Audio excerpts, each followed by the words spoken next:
I didn't plan on seeing her that morning. Starbucks wasn't my place of nostalgia. It was just a convenient stop before a meeting. But fate, or maybe karma with a dark sense of humor, decided otherwise. The bell above the door chimed, and I caught her reflection in the glass before I even heard her voice. Same sharp walk, same posture that screamed entitlement, as if the floor should thank her for the privilege of her steps. Samantha. It had been almost 2 years since I'd last seen her, and yet some people just never change. They just get more expensive to maintain. She wore confidence like perfume, loud, invasive, and impossible to ignore. A designer coat, oversized sunglasses indoors, and that smirk, the one that always said, "I'm better now." I almost laughed. I was standing in line waiting for my black coffee when she noticed me. Her lips curved into that artificial surprise, the kind that hides anticipation. "Oh, wow," she said, loud enough for the barista in half the cafe to hear. "Didn't expect to see you here." I turned. Calm, polite smile. "Hey, Sam." My voice didn't crack. My pulse didn't jump. I was proud of that. She gave me a once-over. A slow, calculated scan. It wasn't curiosity, it was assessment, like she was measuring what she'd thrown away. Then she tilted her head. "You still shop at budget brands?" Her tone dripped with honeyed cruelty. "My new man spoils me rotten. He says dating someone with potential feels charitable." There it was. The performance. Her new man, the one she left me for, apparently owned multiple car dealerships and a house that probably looked like an art museum. I'd seen their curated life online. Champagne brunches, private jets, beach photos with inspirational captions like, "Some losses are blessings." I smiled, not forced, just genuine amusement. "That's nice," I said, taking my coffee. "Hope he has good insurance." She blinked, momentarily thrown off by my calmness. Narcissists feed on emotional chaos. When you don't give it, they starve a little inside. But she recovered fast, leaning in, whispering just loud enough for others to hear. "You know, I told him about you, about how broke you were, how you begged me to stay." He laughed. She smiled sweetly. "Said you sounded pathetic." I stared at her. No anger, just quiet disbelief at how predictable she still was. Same manipulation tactics. Same need to humiliate. Only now she'd upgraded her stage. I could have walked away. I should have. But some debts, karma insists on collecting personally. "Good for him," I said softly, stirring my coffee. "Did you tell him about your untreated STD collection too?" Her smile froze. Her lips parted slightly on it, but no sound came out. For the first time, I saw something genuine on her face. Panic. I leaned in, calm, conversational, like we were discussing weather. "No? You didn't mention that little secret, the one your doctor tried to follow up about? The one you pretended was a lab mix-up?" I sipped my coffee. "You really should have. Honesty's kind of a big deal in relationships." Her face drained of color. "You're lying," she hissed. "Am I?" I said, shrugging. "Then you won't mind if I forward those test results you left in my inbox to him." The barista called another order, and the world carried on like nothing monumental was happening at that little table. But I saw her pulse racing at her neck, the tremble in her hand as she gripped her cup too tight. "You wouldn't," she said, her voice lower now. "You said the same thing about cheating," I replied. "And yet, here we are." I didn't raise my voice. I didn't insult her. I just let the silence do the damage. Her mask slipped completely now. She leaned closer, whispering harshly, "You're pathetic, still obsessed." I laughed quietly, cutting her off. Obsessed? Number? Cautious? Maybe. I just don't like seeing people get blindsided by diseases or deceit. And then I walked away. No dramatic exit, no mic drop, just quiet finality. But I knew that conversation wouldn't end there. By the time I reached my car, I had 3 missed calls from an unknown number, then a text. "You're a psycho. Stay out of my life." Her words, I didn't reply. I didn't need to. The next morning, I woke up to chaos on social media. Her boyfriend, the rich man, had gone public, posting screenshots, medical documents, and a long emotional caption about betrayal and lies. He'd tagged her. He'd written that he'd been put at risk by someone who pretended to be perfect. The internet feasted. Her followers, once her loyal army of admirers, turned on her in hours. Screenshots spread like wildfire. Photos, DMs, even old messages she'd sent me resurfaced, painting a picture of the narcissist I'd known all too well. By noon, she had deactivated her Instagram. By evening, she was trending, but for all the wrong reasons. Part of me should have felt bad. Once upon a time, I'd loved her, or at least the version of her she sold me.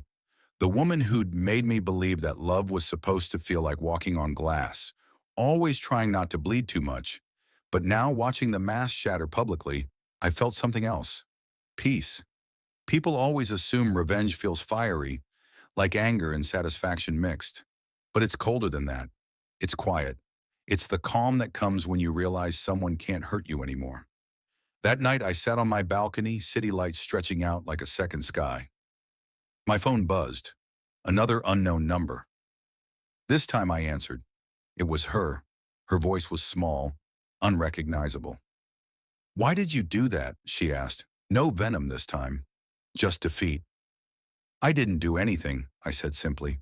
"You did. I just stopped covering for you." Silence. "You ruined me," she whispered. I sighed. "No, Sam. You did that when you decided honesty was optional, and then, click." Call ended. For the first time since she left, I didn't feel the weight of her shadow in my chest. But what she didn't know, what nobody knew, was that her story was only halfway told. Because what happened next, in the 24 hours after her public exposure, changed everything. For her, for me, and for the man who thought he'd escaped her manipulation. The next morning felt unnaturally quiet. No buzzing notifications, no chaos. Just that strange calm that follows a storm when everything's been flattened. But peace never lasts long when a narcissist feels cornered. By 9 a.m., my phone rang again. Same number as last night. I didn't answer. 5 minutes later, another call, then another, and finally a text that said, "Please, just hear me out." I should have ignored it. I'd done enough damage by just telling the truth. But curiosity, or maybe closure, made me press call. When she answered, her voice was trembling. "I lost everything," she said, skipping hello. "He left.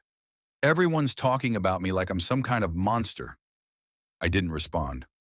"I just wanted to make you jealous," she said finally, a cracked whisper.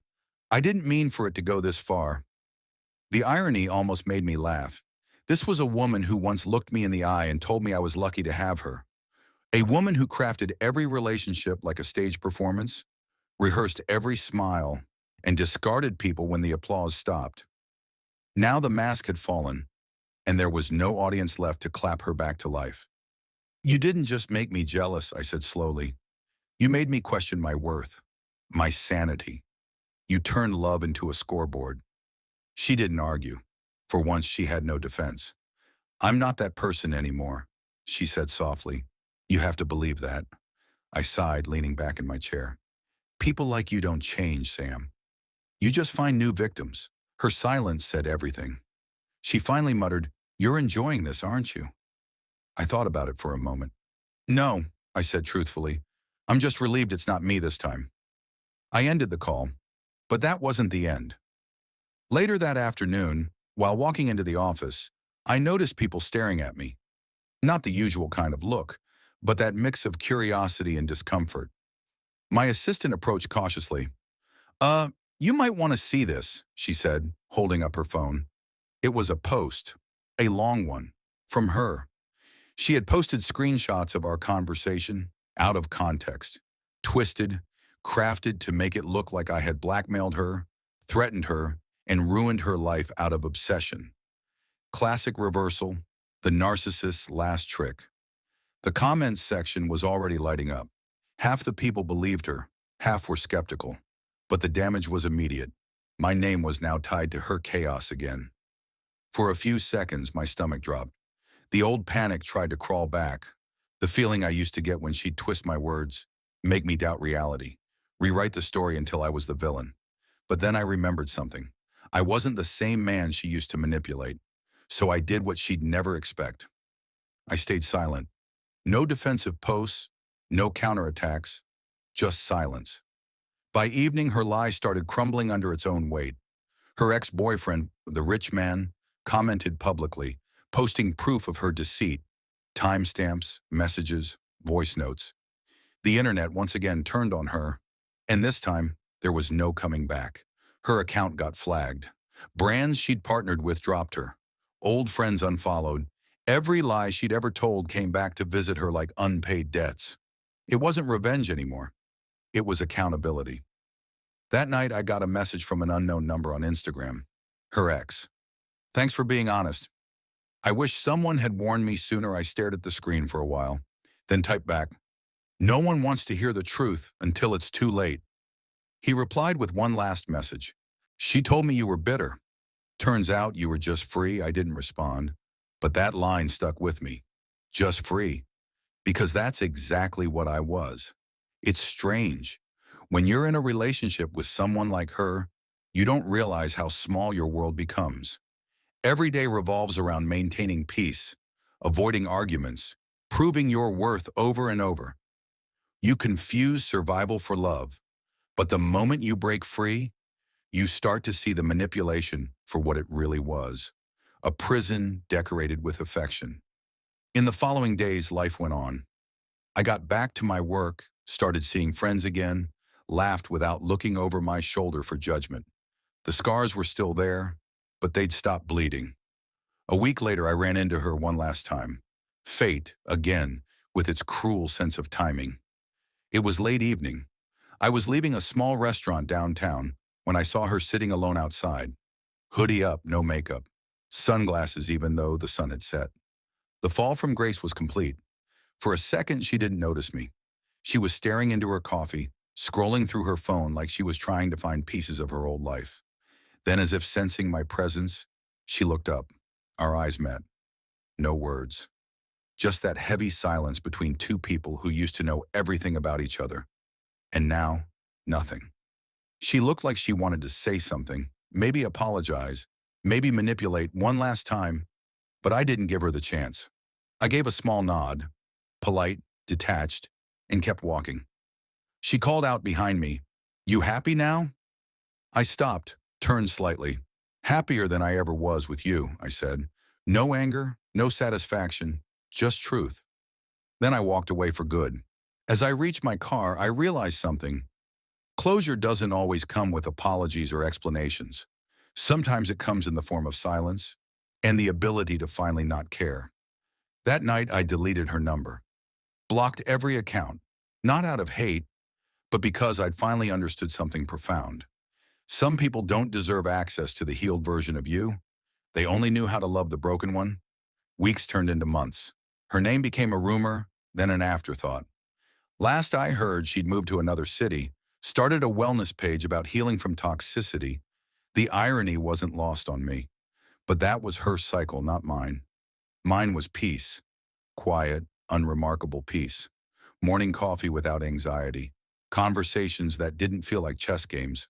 Nights where I didn't replay old arguments in my head. Revenge hadn't given me that. Truth had. Letting go had. Looking back now, I realized that Starbucks morning wasn't a random encounter. It was closure disguised as coincidence. The universe's way of saying, "You've passed the test. You don't belong in that story anymore." And for the first time in years, I believed it. So when people ask me how it felt, seeing her crumble, watching karma work so cleanly, I tell them this: it didn't feel like victory. It felt like freedom. Because true revenge isn't humiliation or exposure. It's walking away, healed, whole, and entirely uninterested in who they pretend to be next.